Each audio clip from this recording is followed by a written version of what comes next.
Hello friends, welcome to Arya Socio Academy. Please like, share and subscribe my channel and also press bell icon. Hello friends, welcome to Arya socio academy. यहाँ हम लोग one line में question answer की बात करते हैं। शुरू करते हैं। पहला पॉइंट है त्रिभुजन। सोशल रिसर्च का ये एक टर्म है त्रिभुजन। ये क्या होता है? गुणात्मक और मात्रात्मक विधियों का सम्मिश्रण होता है। सोशल रिसर्च में क्या है, दो तरह के अनुसंधान होते हैं।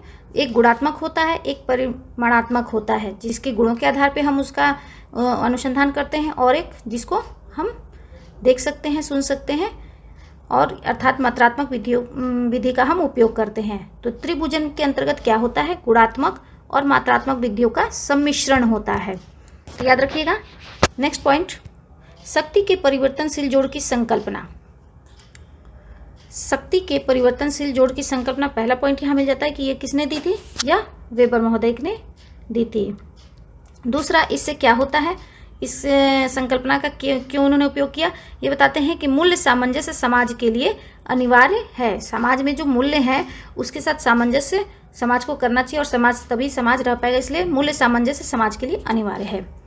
नेक्स्ट, डार्फ के अनुसार मार्क्स के वर्ग संघर्ष के सिद्धांत को, डार्फ महोदय ने मार्क्स के जो वर्ग संघर्ष सिद्धांत है उसमें उन्होंने कुछ संशोधित करना चाहते हैं। वो क्या करते हैं? उनके अनुसार कहते हैं कि मार्क्स का जो वर्ग संघर्ष सिद्धांत है उसको हमें प्रसंगानुसार अस्वीकार, स्वीकार और संशोधित किया जाना चाहिए। तो डार्फ ने मार्क्स के वर्ग संघर्ष सिद्धांत को अस्वीकार, स्वीकार और संशोधित करने की बात करते हैं। नेक्स्ट पॉइंट, जाति, लिंग और निजातीय समूह, इनका निर्धारण कैसे होता है? इसका निर्धारण सांस्कृतिक रूप से होता है। तो इसलिए जाति, लिंग और निजातीय समूह ये क्या है? सामाजिक स्तरीकरण या समाज में हमारे जो इसका निर्धारण है वो क्या है? सांस्कृतिक रूप से होता है। तो इसलिए यह सांस्कृतिक निर्धारण के अंतर्गत आता है। नेक्स्ट पॉइंट, मार्क्स और डार्फ के अनुसार सामाजिक समूह की असमान वर्ग स्थिति का कारण। मार्क्स और डार्फ के अनुसार वर्ग स्थिति का कारक क्या है? तो मार्क्स के अनुसार यहाँ आर्थिक है, यहाँ क्रमशः लगा हुआ है, तो और डार्फ के अनुसार राजनीतिक है। तो मार्क्स वर्ग स्थिति का कारण आर्थिक मानते हैं और डार्फ वर्ग स्थिति का कारण राजनीतिक या सत्ता मानते हैं। नेक्स्ट पॉइंट, वर्ग संघर्ष की परिभाषित अवधारणा। मार्क्स महोदय ने वर्ग संघर्ष की अवधारणा दी थी, और इस अवधारणा में वो किस तरह की परिभाषा देते हैं? कहते हैं कि वर्ग संघर्ष समाज में वंशानुगत है। वो मानते हैं कि समाज में जो वर्ग संघर्ष है वो वंशानुगत चलता रहता है। दूसरा, आर्थिक असमानता वर्ग संघर्ष का मूल कारण है। मार्क्स महोदय तो आर्थिक को ही महत्वपूर्ण मानते हैं, मूल में लेके चलते हैं। तो यहाँ हम लोग दोनों चीज़ देखेंगे, वर्ग संघर्ष को वंशानुगत मानते हैं और आर्थिक असमानता को इसका मूल कारण मानते हैं। नेक्स्ट पॉइंट, सामाजिक ढांचे में परिवर्तन का कारण।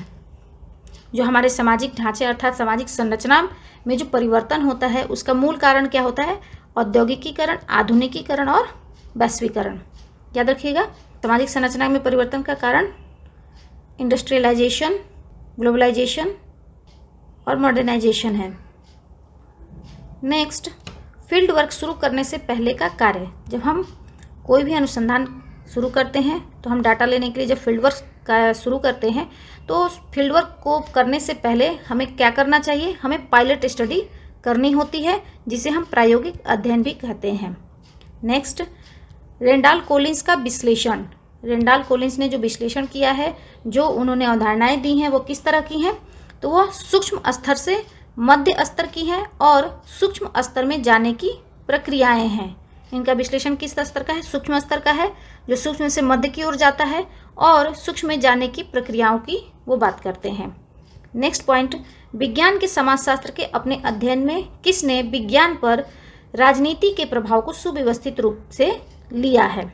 अगर हम यहाँ देखें तो क्या करें कि विज्ञान के समाजशास्त्र के अपने अध्ययन में, मतलब समाजशास्त्र के अध्ययन में विज्ञान पर राजनीति का प्रभाव, विज्ञान पर राजनीति के प्रभाव का सुव्यवस्थित अध्ययन कौन करता है? मर्टन महोदय करते हैं। नेक्स्ट, जनसंख्या सूची स्तंभ, पॉपुलेशन पिरामिड किससे बनता है? यह आयु और लिंग संरचना से, याद रखिएगा, आयु और लिंग संरचना से पॉपुलेशन पिरामिड बनता है।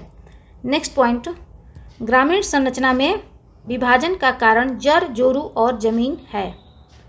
ग्रामीण समाज में विभाजन का कारण जर, जोरू और जमीन को कौन मानता है? ऑस्कर लेविश महोदय मानते हैं। नेक्स्ट हमारे यहाँ एक कहावत भी है, तो इस तरह से इसको इन्होंने प्रूफ किया है ऑस्कर लेविश महोदय ने। प्रथम जनसंख्या नीति 1976 डॉक्टर कर्ण सिंह की अध्यक्षता में आती है। प्रथम जनसंख्या नीति कब बनती है वो याद रखिएगा, यहाँ दो आपको क्वेश्चंस के आंसर मिल जाएंगे।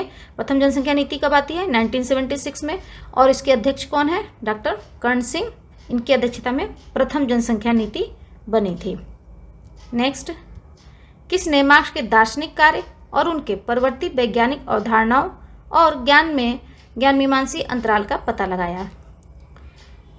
अल्थुजर महोदय ने मार्क्स के दार्शनिक कार्य जो रहे हैं और उनके परवर्ती अर्थात जो बात की जो उनके अवधारणाएं जो रही हैं उसके बीच में क्या अंतराल है, इसका पता कौन लगाता है? अल्थुजर महोदय। नेक्स्ट, भारतीय समाज का वैज्ञानिक अनुभव परक अध्ययन संभव नहीं है।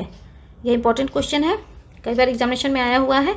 वैज्ञानिक समाज का वैज्ञानिक अनुभव परक अध्ययन संभव नहीं है, यह कौन कहता है? A.K. शरण महोदय का यह स्टेटमेंट है। तो यहाँ हम लोगों ने वन लाइनर क्वेश्चन आंसर को देखा। आई थिंक ये वीडियो आप लोग के लिए हेल्पफुल रहा होगा। थैंक यू, धन्यवाद।